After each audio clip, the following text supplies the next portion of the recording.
जय माता की। आज है नवरात्रि का तीसरा दिन और आज मैं आपको श्रीमद् देवी भागवत का 14 अध्याय सुनाने जा रही हूँ। तो आप लोग जरूर सुनिए और वीडियो को लाइक एंड कमेंट जरूर कीजिए। श्री महादेव जी बोले, महामुनि, तब ब्रह्मा जी गिरिराज की अनुमति से गंगा जी को अपने कमंडलू में लेकर शीघ्र ही स्वर्गलोक आ गए। इधर मैना जब गिरिराज के पास आई तब बेटी को वहां न देखकर गिरिश्रेष्ठ हिमालय से कहने लगी। मेनका बोली, राजन प्रभु, मेरी प्राण प्यारी पुत्री कहाँ गई? वह तो अभी आपकी गोद में बैठी थी, उसे कौन ले गया? प्रभु मुझे बताइए। श्री महादेव जी बोले, तब गिरिराज हिमालय ने आंसू भरी आंखों से मैना को देखकर ब्रह्मा जी की याचना तथा गंगा के स्वर्ग जाने की बात बता दी। मुनि श्रेष्ठ, ऐसा सुनकर गंगा के विरह से दुखी गिरिराज पत्नी मैना अनेक प्रकार से रुदन करने लगी। ज्ञानियों में श्रेष्ठ गिरिराज ने मैना को सांत्वना दी और उन्हें वह सारी बात भी बताई जो गंगा ने उनसे स्वयं कही थी। अपनी माँ से बिना कोई बात किए ही स्वर्ग चले जाने के कारण गिरिराज पत्नी मैना ने अपनी प्राण प्रिया पुत्री गंगा को कुपित होकर इस प्रकार का श्राप दे दिया। मुझ माता के बिना बात किए तुम स्वर्ग चली गई, इसीलिए तुम्हें जल रूप में पुनः पृथ्वी लोक में आना होगा। नारद, इस प्रकार हिमवान की पत्नी मैना श्राप देकर भवन में चली गई और गिरिराज हिमवान भी उनके साथ चले गए। महामते, इधर स्वर्गलोक में गंगा को लाकर देवगण अत्यंत उल्लासपूर्वक उनकी विवाह संबंधी मांगलिक क्रियाएं करने लगे। तदंतर प्रसन्न मन से ब्रह्मा जी ने शिव जी को आदर पूर्वक बुलाने हेतु नारद जी को कामरूप महापीठ भेजा।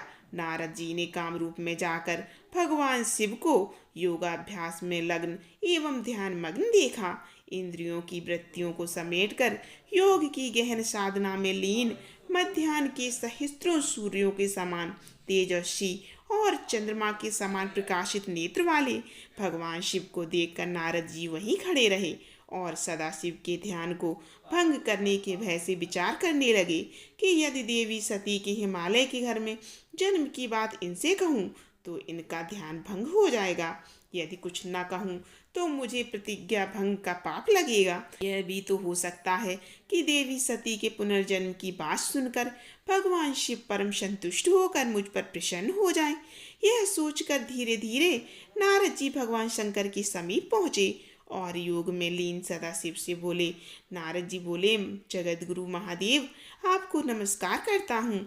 आप मुझ पर प्रसन्न हो। मैं आपके पास से आपके लिए सती को लाने हेतु गया था। प्रभु, आपकी प्रिया सती पुनः आपको पति रूप में पाने की इच्छा से जन्म ले चुकी हैं। उन्हें प्राप्त करने हेतु आप मेरे साथ चलिए। अब योग चिंतन छोड़ दीजिए। श्री महादेव जी बोले। नारद जी की ऐसी बातें सुनकर भगवान शंकर उसी समय ध्यान छोड़कर वह मेरी सती कहाँ है ऐसा कहते हुए स्थित हो गई। तब नारद जी ने उन्हें बताया, प्रभु, भगवती सती अपने अंश रूप से हिमालय की सुंदर नेत्रों वाली बेटी के रूप में गंगा के नाम से जन्मी है। उन्हें सभी देवताओं के साथ ब्रह्मा जी स्वर्ग ले आए हैं और आपको प्रदान करना चाहते हैं। इसी निमित्त मुझे यहाँ भेजा गया है। अतः आप मेरे साथ चलें और अपनी रमणीय पत्नी को प्राप्त करें। तब तक ब्रह्मा जी अपने कमंडल में स्थित परा प्रकृति के अंश से उत्पन्न तीनों लोकों को पवित्र करने वाली सुंदर रूप वाली उन शिवप्रिया की देखभाल करते रहे। महामते, तब शिव जी उन्हें लेकर प्रसन्न चित्त से अपने प्रथम गणों के साथ कैलाश पर्वत पर चले गए, जो जगदम्बा ब्रह्मा के कमंडल में रही थी। वे ही भगवान शिव को प्राप्त करने के बाद जल रूप में अवतीर्ण होकर पृथ्वी लोक में मायापुर आई। नारद, स्वर्ग से ब्रह्म नदी ने पृथ्वी लोक में आकर सगर पुत्रों का उद्धार किया और जल निधि सागर में मिलकर वे पाताल लोक तक प्राणियों का कल्याण करती रहती हैं। मुने, इस प्रकार सती ने अंश रूप से हिमालय की पुत्री होकर भगवान शिव को पति रूप में पुनः प्राप्त किया।